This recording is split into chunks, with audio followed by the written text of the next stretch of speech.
વિદ્યાર્થી મિત્રો, આપણે ક્રમાનુસાર આગળ વધીએ છીએ માહિતીના સ્ત્રોત અને તેનું સંકલન. તો આપણે સૌપ્રથમ જોયું પહેલા માહિતી. માહિતી એટલે શું? માહિતીની શું જરૂરિયાત છે? માહિતી મળી ગયા પછી માહિતીની રજૂઆત, માહિતી મેળવવા માટે માહિતીના પ્રકાર, જે પૈકી આપણે બે પ્રકાર પ્રત્યક્ષ અને પરોક્ષ માહિતીની ચર્ચા કરી કે જેમાં વ્યક્તિ પ્રત્યક્ષ મુલાકાત લઈને માહિતી એકત્ર કરે છે, આવી માહિતીને પ્રત્યક્ષ માહિતી કહેવામાં આવે છે. અને વ્યક્તિ પોતાના અભ્યાસ માટે અન્ય વ્યક્તિ કે સંસ્થા દ્વારા એકત્ર કરવામાં આવેલી માહિતી અને પ્રસિદ્ધ કરવામાં આવેલી માહિતીનો ઉપયોગ કરે છે.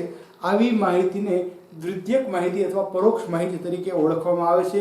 તો બંને બાબત આપણે જોયા પછી આપણને ખ્યાલ આવ્યો કે પ્રત્યક્ષ માહિતી જે છે એ વ્યક્તિ પોતે જે તે વિસ્તારની મુલાકાત લઈ ત્યાં રૂબરૂ જઈ એના રેખાંકનો, વિડીયોગ્રાફી, ફોટોગ્રાફી દ્વારા પોતે માહિતી તૈયાર કરે છે. એટલે કે આ માહિતી જે છે સ્વસર્જિત માહિતી છે, પોતાની માહિતી છે. એના માટે વ્યક્તિ જે તે ક્ષેત્રની કે પ્રદેશની મુલાકાત લે છે. આ મુલાકાતને અથવા આ પ્રક્રિયાને ક્ષેત્ર કાર્ય તરીકે ઓળખવામાં આવે છે, ફિલ્ડ વર્ક તરીકે ઓળખવામાં આવે છે. ત્યાંના લોકોના સંપર્કમાં આવ્યા પછી એ લોકોને જાત જાતના પ્રશ્નો પૂછે છે. આ માટેના પ્રશ્નો એ અગાઉ તૈયાર કરી રાખવા પડશે, જેને પ્રશ્નાવલી કે પ્રશ્નોત્તરી તરીકે ઓળખવામાં આવે છે. વ્યક્તિ જેની પાસેથી ઉત્તર મેળવે છે અથવા પ્રશ્નોના જવાબ મેળવે છે તે વ્યક્તિને ઉત્તરદાતા કે પ્રતિભાવી તરીકે ઓળખવામાં આવે છે. ત્યાર પછી આપણે વાત કરી પરોક્ષ માહિતીની, અને એમાં કુલ વસ્તી, કુલ જનસંખ્યા, વસ્તી માળખું, સરકારી, અર્ધ સરકારી કે ખાનગી સાહસોના કાર્યના આંકડા વગેરે બાબતનો સમાવેશ પરોક્ષ માહિતીમાં થાય છે. હવે આપણે જે માહિતી મળી આ માહિતીનો સંગ્રહ અને પ્રસ્તુતિકરણ, ફરી પાછી આપવી, એ બાબતમાં આપણે આગળ વધીએ તો તમામ પ્રકારની મેળવેલી માહિતીનો સંગ્રહ કરી રાખવો ખૂબ જરૂરી છે. આપણી ગુજરાતી કહેવત છે, સંઘીરો સાપ પણ કામનો.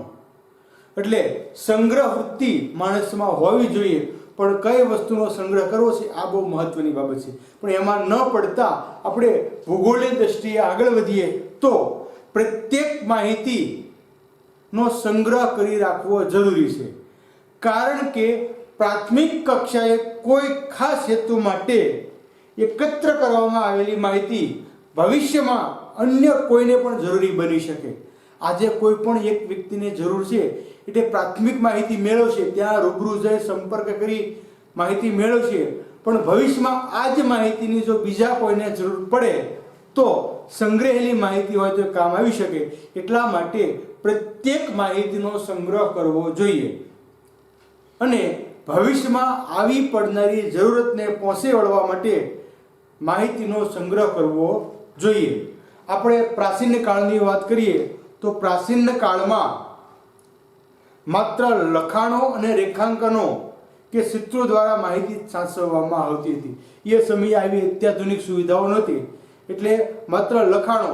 જૂના સમયમાં તમે જો રજવાડા વખતની ખાલી વાત કરો, પ્રાચીન સમયમાં ન જાઓ, માત્ર રજવાડાની વાત કરો તો આ લોકો પણ તામ્રપત્રો, પાષાણ પાણા ઉપર લખાણ કરતા. આપણે જે શિલાલેખો જોઈએ છીએ તે બધી બાબત સ્પષ્ટતા કરીએ તો પહેલાના સમયમાં માત્ર લખાણ કે રેખાંકનો કે ચિત્રો દ્વારા આવી માહિતી સાચવવામાં આવતી હતી, બીજી કોઈ સુવિધા હતી નહીં.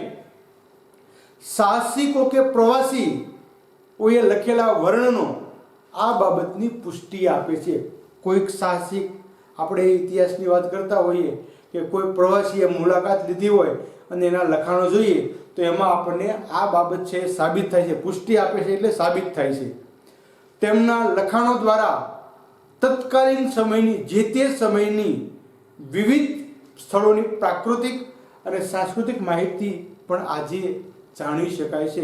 કોઈ પણ પ્રવાસીનું વર્ણન હોય, દાખલા તરીકે આપણે આઝાદી મળે એ પહેલાં ભારતમાં ઘણા બધા પ્રવાસીઓ હતા, જે પૈકી સિંહની પ્રવાસી યુઆનશાંગ કે પાહિયનની વાતો છે. તો એ આજે આપણે જે તે સમયની ભારતની ભવ્ય ભૂતકાળની ઝાંખી પૂરે છે એમ કહી શકીએ. એટલે કે પ્રવાસી કે સાહસિકોના લખાણ દ્વારા તમે જે તે સમયના પ્રાકૃતિક અને સાંસ્કૃતિક માહિતી આજે પણ મેળવી શકો છો.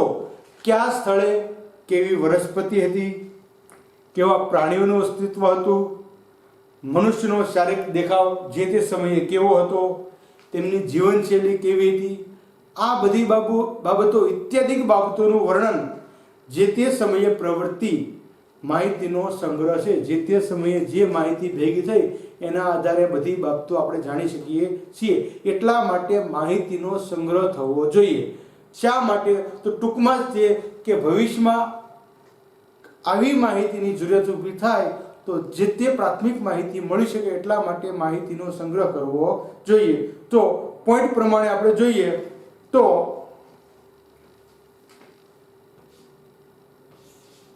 માહિતીનો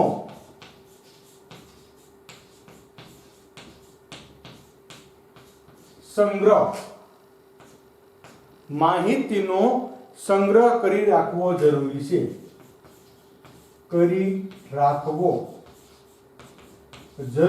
કોઈ પણ પ્રકારની માહિતી હોય તો આ માહિતી ઉપલબ્ધ થયા પછી એ સંગ્રહી રાખવી જોઈએ.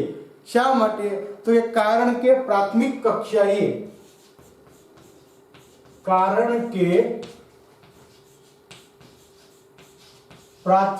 કક્ષાએ મેળવેલી માહિતી,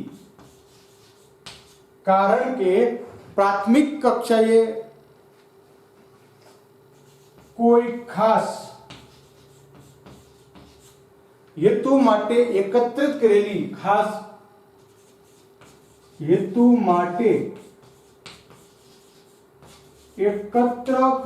માહિતી, પ્રાથમિક માહિતી, ખાસ હેતુ માટે એકત્ર કરેલી માહિતી ભવિષ્યમાં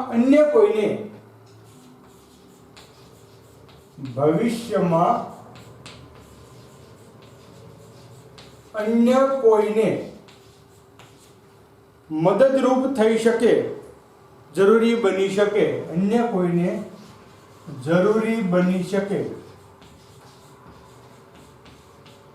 તે માટે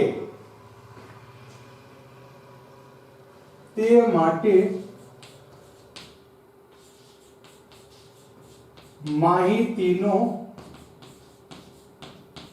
સંગ્રહ કરવો,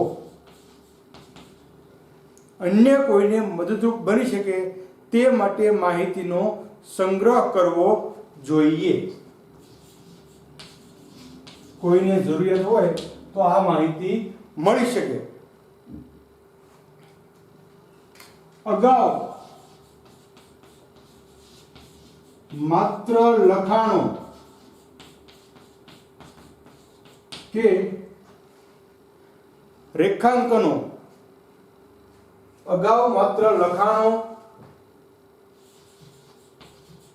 અને રેખાંકનો કે ચિત્રો દ્વારા, પહેલાના સમયમાં માત્ર લખાણ, રેખાંકન કે ચિત્રો દ્વારા માહિતી સાચવવામાં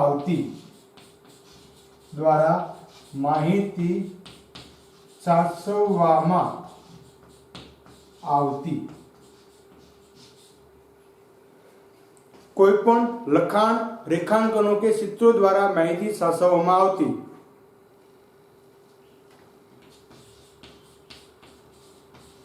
સાહસિકો કે પ્રવાસીના લખાણો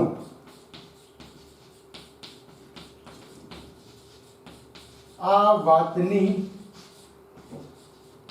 પુષ્ટિ કરે છે, સાબિતી આપે છે. સાહસિકોના જે લખાણો છે એ આપણને આ બાબતની માહિતી આપે છે.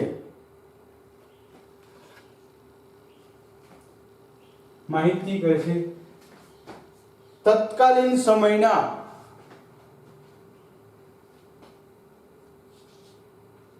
આ લખાણો તત્કાલીન સમયના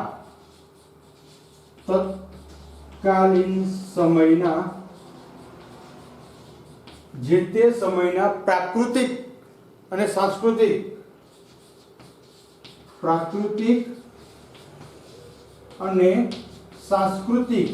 જે તે સમયની પ્રાકૃતિક અને સાંસ્કૃતિક માહિતી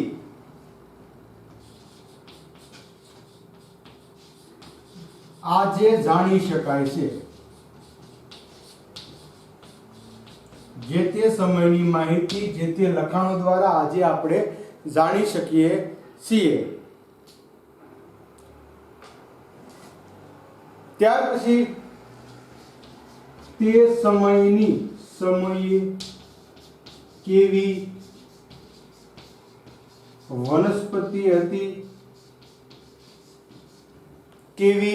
વનસ્પતિ હતી, કેવા પ્રાણીનું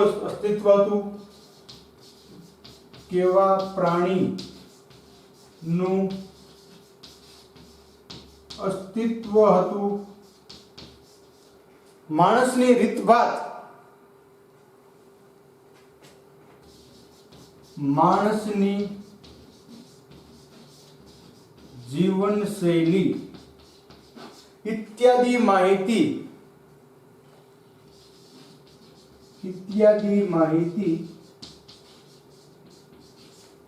સંગ્રહેલી માહિતીમાંથી આપણને મળે છે. ઇત્યાદિ માહિતીનો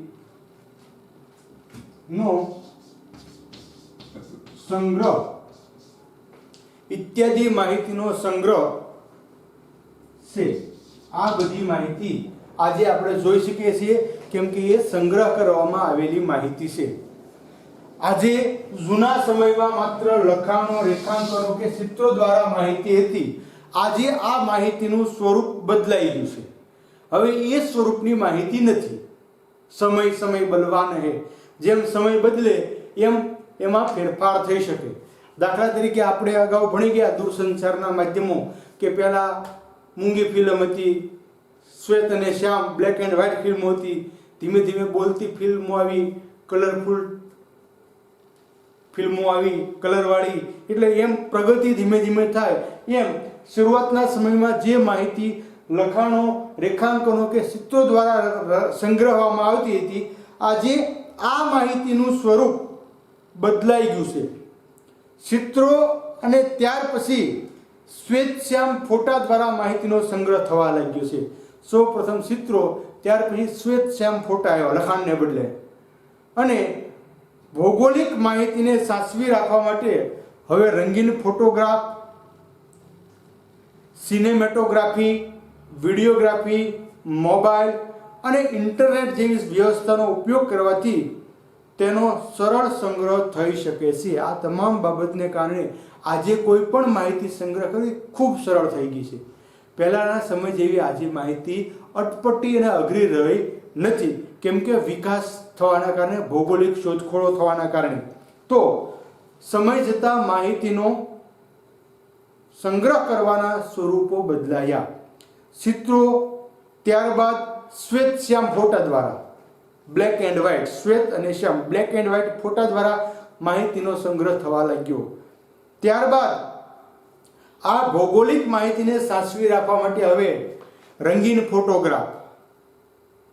હવે ભૌગોલિક તમારે કોઈ પણ માહિતી સાચવી રાખવી હોય તો એના માટે રંગીન ફોટોગ્રાફ, સિનેમેટોગ્રાફી, વિડીયોગ્રાફી, મોબાઈલ અને ઇન્ટરનેટ જેવી વ્યવસ્થાનો ઉપયોગ કરવાથી તેનો સરળ સંગ્રહ થઈ શકે છે.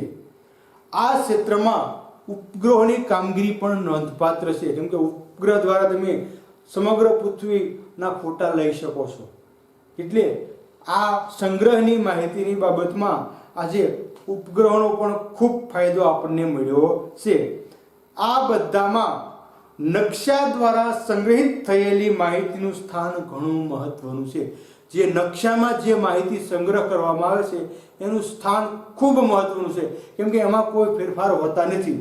અને આજે વિદ્યાર્થી મિત્રો આપણે જોઈએ છીએ કે ભાઈ પાકિસ્તાને નકશો જાહેર કર્યો, એમાં જમ્મુ કાશ્મીરનો અમુક ભાગ પોતાનામાં બતાવ્યો, ચીને નકશો જાહેર કર્યો જેમાં લદ્દાખનો અમુક ભાગ પોતાનામાં બતાવ્યો, પણ આ પ્રમાણિત નકશા નથી. પ્રમાણિત નકશા જે તે સમયે પ્રસિદ્ધ થયા એ નકશામાં કોઈ ફેરફાર થઈ શકતો નથી. એમાં જે બોર્ડર બની ગઈ એ બોર્ડર છે એ પ્રમાણે તમામ દેશોએ પાલન કરવું પડે. આ થોડી ઘણી વધઘટ થઈ હોય પણ એ ઔપચારિક હોય છે, કાયમી ધોરણે શક્ય બનતું નથી. એટલે નકશા દ્વારા સંગ્રહિત કરેલી માહિતીનું સ્થાન ઘણું મહત્વનું છે. કોઈ પણ માહિતીમાં સૌથી વધુ મહત્વ ક્યાં છે? તો નકશા દ્વારા સંગ્રહિત થયેલી માહિતીનું મહત્વ વધારે છે. સરકારી તથા ખાનગી પ્રકાશનો દ્વારા અનેક પ્રકારના નકશા તૈયાર કરવામાં આવે છે. આજે સરકારી પ્રકાશનો અમુક છે, અમુક ખાનગી પ્રકાશનો દ્વારા દરેક પ્રકારના નકશાઓ તૈયાર કરવામાં આવે છે. દહેરાદૂનમાં આવેલી, દહેરાદૂન યાની કે ઉત્તરાખંડ રાજ્ય છે એનું, દહેરાદૂન એની રાજધાની છે ઉત્તરાખંડ. ઉત્તરાખંડમાં આવેલું Dehradun the survey of India, the survey of India અને કોલકાતામાં આવેલી નાટમો, જો નાટમો એટલે NATMO, નાટમો જેનું પૂરું નામ છે national atlas and thematic mapping organisation, national atlas and thematic mapping organisation. આ સંસ્થાઓ વિવિધ ઉદ્દેશસભર એટલાસ પણ તૈયાર કરે છે. નકશા તૈયાર કરનારી સરકારી બે સંસ્થાઓ છે આ, કે જે બે પ્રમાણિત સંસ્થાઓ છે. એમાં એક દહેરાદૂનમાં આવેલી ધી સર્વે ઓફ ઇન્ડિયા અને કોલકાતામાં આવેલી NATMO, national atlas and thematic mapping organisation. કલકત્તામાં આવેલી સંસ્થાઓ ભારતની માહિતી આપતા પ્રમાણિત નકશા ભારત સરકાર વતી પ્રકાશિત કરે છે, એટલે પ્રમાણિત સંસ્થા આને ગણવામાં આવે છે. આ બંને સંસ્થાઓ ભારતની માહિતી આપતા પ્રમાણિત નકશા સરકાર વતી પ્રકાશિત કરે છે.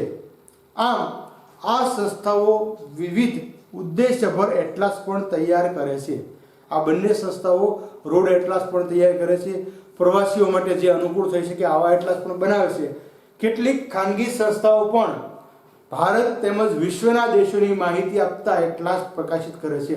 અન્ય કેટલીક ખાનગી પ્રકાશનો પણ જુદા જુદા એટલાસ, રોડ મેપ છે એ પ્રસિદ્ધ કરે છે. પ્રવાસન ઉદ્યોગ સાથે સંકળાયેલી સંસ્થાઓ દેશ વિદેશના પ્રવાસોની માહિતી આપવા માટેના પોતાના સાહિત્યમાં નકશાને મહત્વનું સ્થાન આપે છે. કે કોઈ પણ વ્યક્તિ આજે નકશાના આધારે કોઈ પણ વસ્તુ શોધી શકે છે. આજે તો જી મેપ, ગૂગલ મેપ દ્વારા પણ મળી શકે છે, પણ એ તમને કેટલું ફેરવે એ નક્કી નથી. ઘણા બધા લોકો આજે તમે સર્ચ કરતા હોય ગૂગલ ઉપર જઈને રોડ મેપ દ્વારા કે સરળતાથી પહોંચી શકીએ. હા, એના માટે તમારે હાઈવે રોડ જોવા હોય તો સરળ છે, પણ જ્યારે સિટીમાં અંદરના વિસ્તારમાં કોઈ પણ વસ્તુ શોધવાની થાય તો એ આપણે ખૂબ ફેરવે છે, એટલે એ પ્રમાણિત નથી. પણ આ રોડ એટલાસ હોય નકશા તો એ પ્રમાણિત છે. એટલે ખાનગી પ્રકાશનો પણ, ખાનગી સંસ્થાઓ પણ આવા એટલાસ બનાવે છે. ખાસ કરીને પ્રવાસન ઉદ્યોગ સાથે સંકળાયેલા સંસ્થાઓ દેશ અને વિદેશના પ્રવાસોની માહિતી આપવા માટેના પોતાના સાહિત્યમાં નકશાને મહત્વનું સ્થાન આપે છે. અને તે સાથે સાથે વિડીયો સીડી દ્વારા પણ ભૌગોલિક માહિતી પ્રાપ્ત થઈ શકે છે. એટલે માહિતીનો સંગ્રહ અને પ્રસ્તુતિકરણ. અહીંયા આપણે જોયું કે કોઈ પણ માહિતી ભેગી થઈ નકશામાં, પછી એ લોકો સુધી જવી જોઈએ તો એનો યોગ્ય ઉપયોગ થાય. પડી રહેલી માહિતી કોઈ કામમાં આવતી નથી. તમારી પાસે જે જ્ઞાન છે આ જ્ઞાન બીજાને ઉપયોગમાં આવવું જોઈએ, તો એ જ્ઞાન છે, નહીતર સહદેવનું જેમ અતિ જ્ઞાન થાય. આપણે ધોરણ અગાઉ પાઠ આવતો અતિ જ્ઞાન, કે સહદેવ પાસે જે જ્ઞાન છે એ વધારે નહોતું. ટૂંકમાં રૂપકમાં આપણે એટલું કહી શકીએ, એમાં ઊંડા નથી ઉતરતા, સમયની મર્યાદા હોય આપણે, કે સહદેવ ને અતિ જ્ઞાન. સહદેવ છે એ ભવિષ્ય જોઈ શકતા હતા, એટલે ભગવાને શરત કરી કે હવે તું મારા સમોવડીયો થઈ ગયો, જો તું તારી જે તારી પાસે જ્ઞાન છે એનો ઉપયોગ બીજા પાસે કરાવતો લોકો મારું ધાર્યું થાય નહીં. એટલે એને ભગવાનને સહદેવને એવું કીધું કે તારું જ્ઞાન તારી પાસે રહેશે, પણ એક શરત છે કે તારે પૂછ્યા વગર કોઈને કોઈ રસ્તો દેખાડવાનો નહીં. અને એટલા માટે આપણને ખબર છે કે લાક્ષા ગૃહમાં જ્યારે પાંડવો સળગે છે છતાં સહદેવ કોઈને આ જ્ઞાનની વાત કરતો નથી. અને જ્યારે એને પૂછવામાં આવે છે કે આનો શું રસ્તો, ત્યારે કહેશે કે નીચે પાટું મારો ત્યાં ભૂગર્ભમાં આપણા માટે નીકળવા માટેની સુરંગ બનાવેલી છે. અને એ સમયે ભીમ એને મારે પણ છે કે ભાઈ પહેલાં કહેતો હતો કે નહીં હું કહી શકતો નથી. એટલે અતિ જ્ઞાન, આપણી પાસે જ્ઞાન છે પણ જો એનો ઉપયોગ ન થાય તો કોઈ હેતુ રહેતો નથી. એટલે તમારી પાસે જે નોલેજ છે પરીક્ષામાં લખો તો જ એનું હેતુ બહાર આવે છે. એટલે આ ભૌગોલિક માહિતીઓનું જ્ઞાન જે છે એ નકશા દ્વારા ખૂબ મહત્વની રીતે આપણે આપી શકીએ છીએ. તો બાકીના પોઈન્ટ આપણે નોટ કરી લઈએ.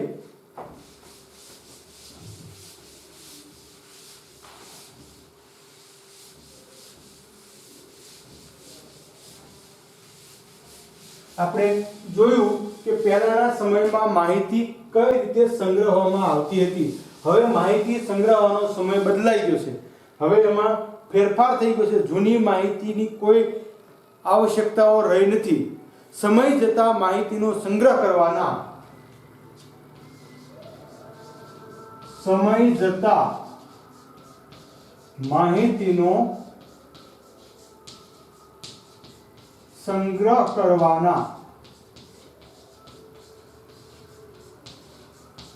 સ્ત્રોત બદલાયા છે.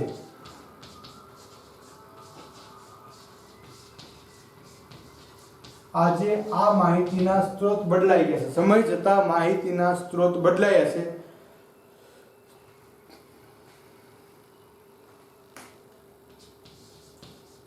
સૌપ્રથમ ચિત્રો, ત્યારબાદ શ્વેત શ્યામ ફોટા. સૌપ્રથમ ચિત્રો, ત્યારબાદ શ્વેત શ્યામ ફોટા દ્વારા માહિતીનો સંગ્રહ થવા લાગ્યો. ફેરફાર કરવામાં પહેલા ચિત્રો દ્વારા જે માહિતી સંગ્રહાતી એ શ્વેત શ્યામ ફોટામાં સંગ્રહવા લાગી. અને હાલના સમયમાં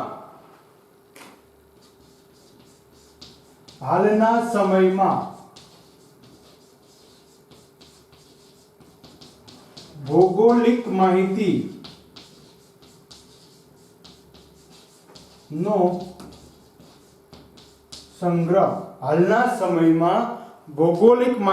સંગ્રહ રંગીન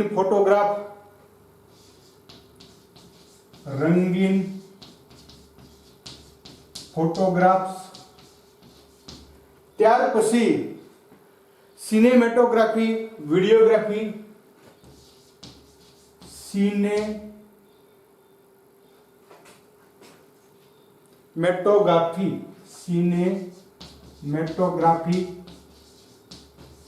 વિડીયોગ્રાફી,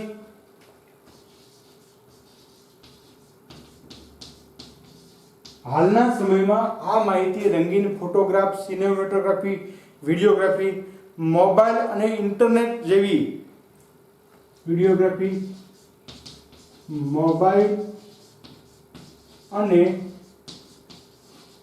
ઇન્ટરનેટ જેવી સુવિધાના કારણે, જેવી વ્યવસ્થાનો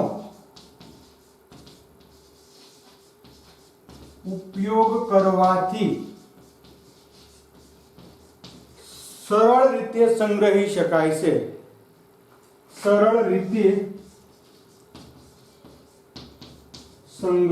આવી માહિતીનો સરળ રીતે સંગ્રહ થઈ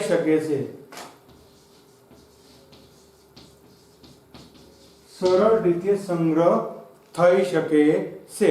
ઉપગ્રહોની કામગીરી પણ ઘણી નોંધપાત્ર છે. માહિતીનો સંગ્રહ કરવા માટે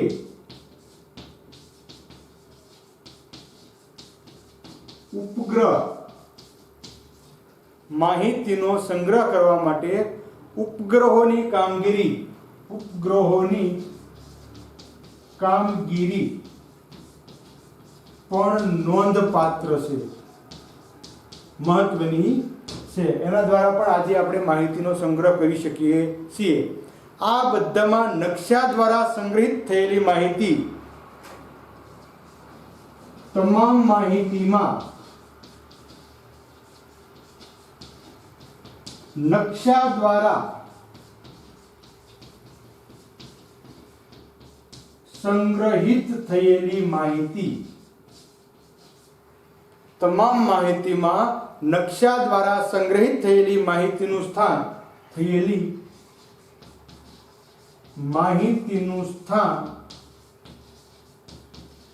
ખૂબ મહત્વનું છે. નકશા દ્વારા જે માહિતી થઈ એનું સ્થાન ઘણું મહત્વનું છે, ઘણું જ મહત્વનું છે. નકશામાં જે માહિતી છે એનું સ્થાન ઘણું જ મહત્વનું છે. સરકારી તથા ખાનગી પ્રકાશનો દ્વારા અનેક પ્રકારના નકશા તૈયાર કરવામાં આવે છે. સરકારી તથા ખાનગી પ્રકાશનો દ્વારા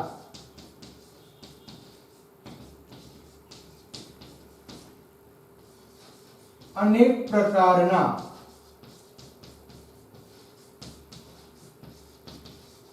નકશા તૈયાર કરવામાં આવે છે.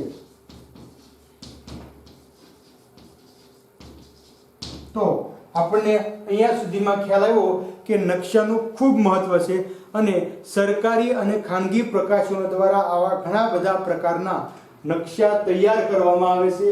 માહિતીનો સંગ્રહ અને પ્રસ્તુતિકરણ, જેમાં આપણે સૌપ્રથમ જોયું કે માહિતી જુદા જુદા રીતે સંગ્રહ કરી શકાય છે. એનો સમય બદલાયો છે.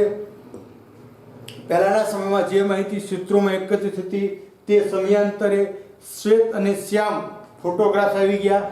ત્યાર પછી હાલની પરિસ્થિતિમાં આ માહિતી રાખવા માટે રંગીન ફોટા, સિનેમેટોગ્રાફી, વિડીયોગ્રાફી, મોબાઈલ, ઇન્ટરનેટ દ્વારા પણ સરળતાથી આ માહિતીનો તમે સંગ્રહ કરી શકો છો. ઉપગ્રહનો પણ એમાં નોંધપાત્ર ફાળો છે અને નકશામાં સંગ્રહાયેલી માહિતી જે છે એનું સ્થાન ઘણું મહત્વનું છે અને સરકારી અને ખાનગી પ્રકાશનો દ્વારા આવા નકશાઓ તૈયાર કરવામાં આવે છે. હવે નકશા તૈયાર કરતી બે સંસ્થા જેની આપણે વાત જોઈ ગયા છીએ કે ધ સર્વે ઓફ ઇન્ડિયા અને નાટમો. ધ સર્વે ઓફ ઇન્ડિયા અને નાટમો આ બે સંસ્થા જે છે એ નકશા ભારત સરકાર વતી પ્રમાણિત નકશા બનાવવાનું કામ કરે છે. તો Dehradun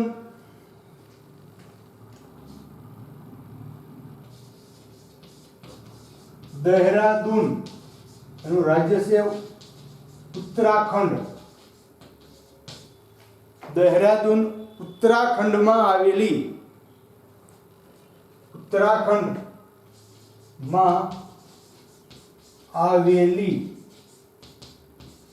the survey of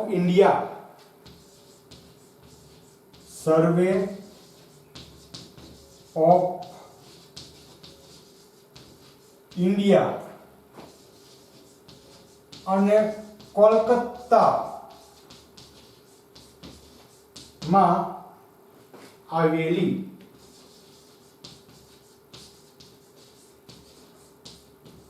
નાટમો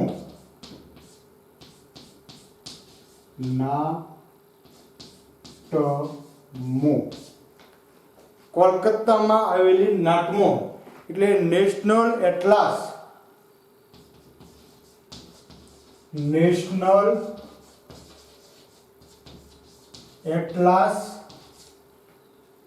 T એટલે thematic, national atlas and thematic mapping, માપ નકશો એટલે mapping. National atlas and thematic mapping organisation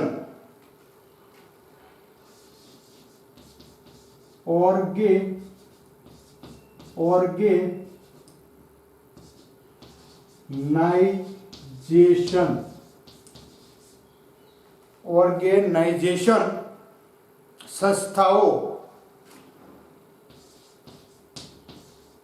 સંસ્થાઓ ભારત સરકાર વતી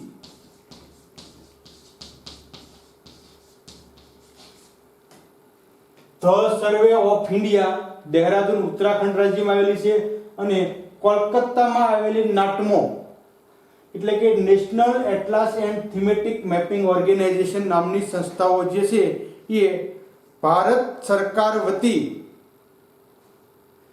ભારતની માહિતી આપતા ભારત સરકાર વતી ભારતની માહિતી આપતા ભારત સરકાર વતી ભારતની માહિતી આપતા પ્રમાણિત નકશા પ્રકાશિત કરે છે. પ્રમાણિત નકશા પ્રકાશિત કરે છે ભારત સરકાર વતી. કઈ કઈ સંસ્થા? તો બે સંસ્થા યાદ રાખવાની છે. ધ સર્વે ઓફ ઇન્ડિયા દેહરાદૂનમાં આવેલી છે અને નાટમો કોલકાતામાં આવેલી છે. નાટમોનું પૂરું નામ આપણને યાદ રહેવું જોઈએ.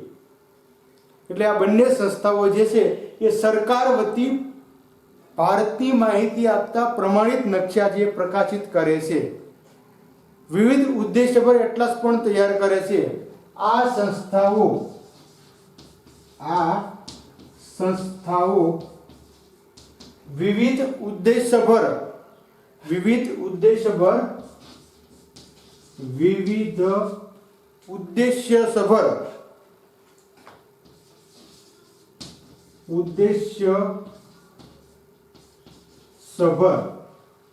વિવિધ ઉદ્દેશ્યસભર એટલાસ પણ તૈયાર કરે છે. એટલાસ પણ તૈયાર કરે છે. આ સંસ્થાઓ બે સંસ્થા નાટમો અને ધ સર્વે ઓફ ઇન્ડિયા વિવિધ ઉદ્દેશ્યસભર એટલાસ તૈયાર કરે છે. કેટલીક ખાનગી સંસ્થાઓ પણ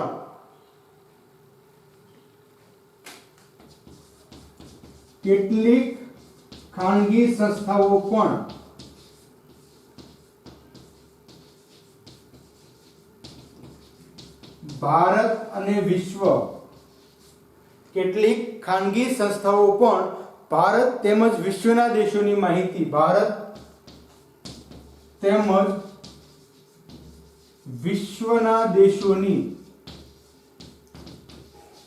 માહિતી આપતા કેટલીક ખાનગી સંસ્થાઓ પણ ભારત અને વિશ્વના દેશની માહિતી આપતા એટલાસ પ્રકાશિત કરે છે. માહિતી આપતા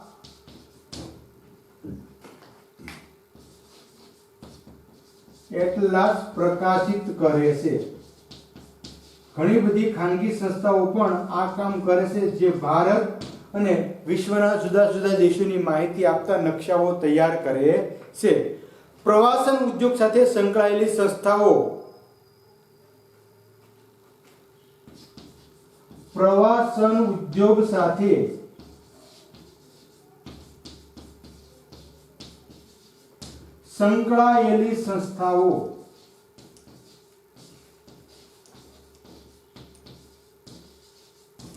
પ્રવાસન ઉદ્યોગ સાથે સંકળાયેલી સંસ્થાઓ દેશ વિદેશના પ્રવાસોની માહિતી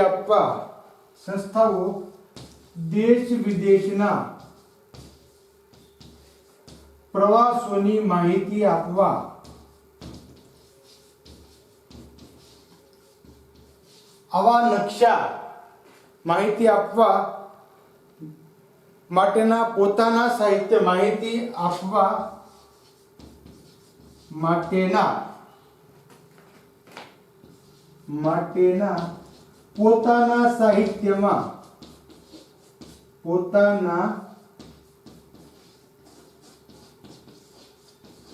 સાહિત્યમાં પોતે જે માહિતી આપે છે આ સાહિત્યમાં નકશાને મહત્વનું સ્થાન આપે છે.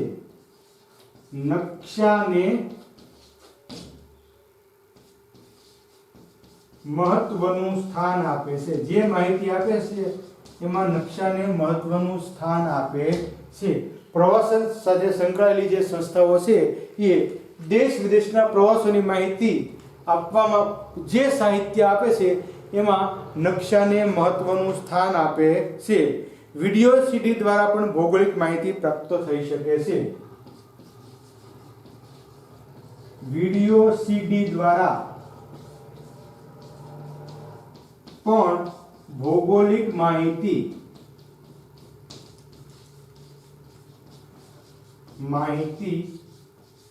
વિડિયો સીડી દ્વારા પણ ભૌગોલિક માહિતી પ્રાપ્ત થઈ શકે છે.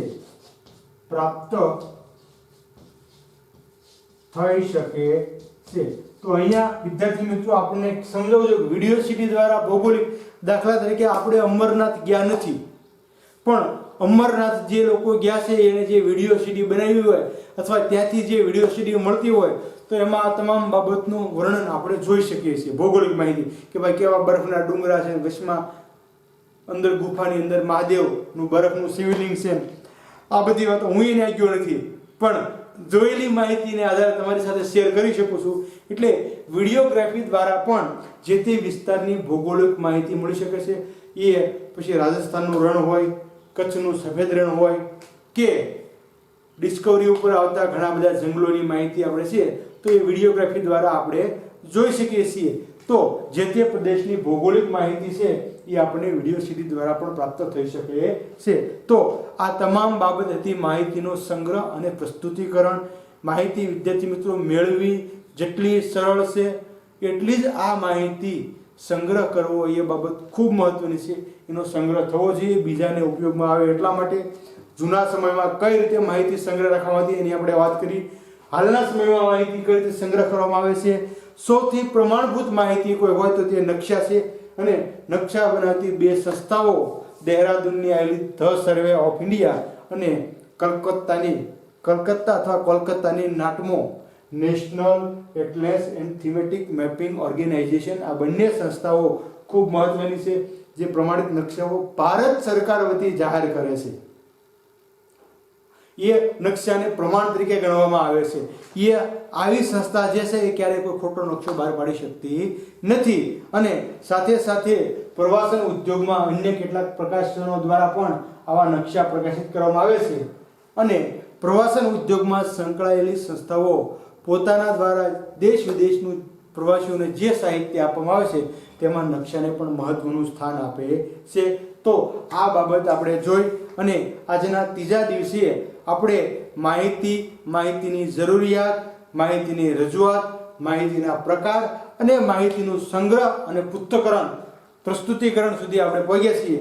હવે માહિતીનું વિશ્લેષણ, માહિતીને ભેગી કર્યા પછી એનું પાછું વર્ગીકરણ કરવાનું, કેમ કે બધી માહિતી એક સરખી હોતી નથી. તો એ આપણે નેક્સ્ટ પીરિયડમાં જોઈશું. ખૂબ ખૂબ ધન્યવાદ.